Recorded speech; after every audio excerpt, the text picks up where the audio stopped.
মানবিকতার আরেকটি উজ্জ্বল দৃষ্টান্ত স্থাপন করলেন পর্তুগিজ মহাতারকা ক্রিস্টিয়ানো রোনালদো।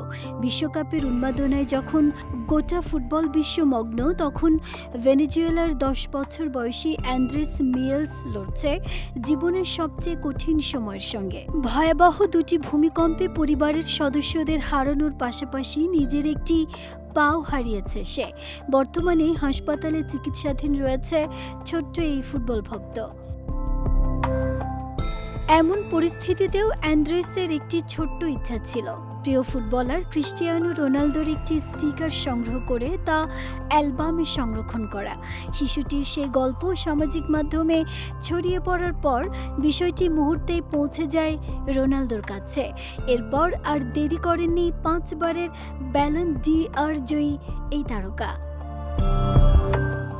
সাথে সাথেই নিজের একটি ভিডিও বার্তার পাশাপাশি স্বাক্ষর করা একটি জার্সি এবং কাঙ্ক্ষিত স্টিকার ওই ক্ষুদে ভক্তের কাছে পাঠিয়ে দেন তিনি। বিষয়টি সামাজিক মাধ্যম এক্সে নিশ্চিত করেছেন সাংবাদিক গ্যাবি আরোচার।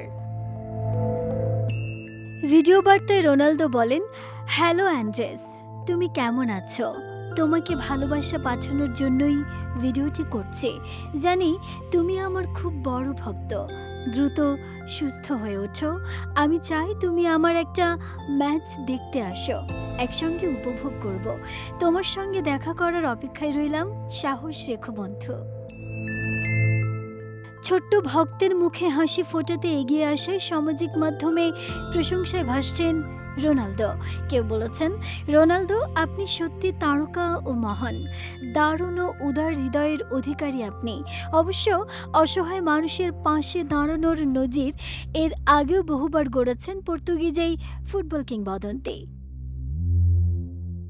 নাহিদা স্মৃতি, দেশ রূপান্তর।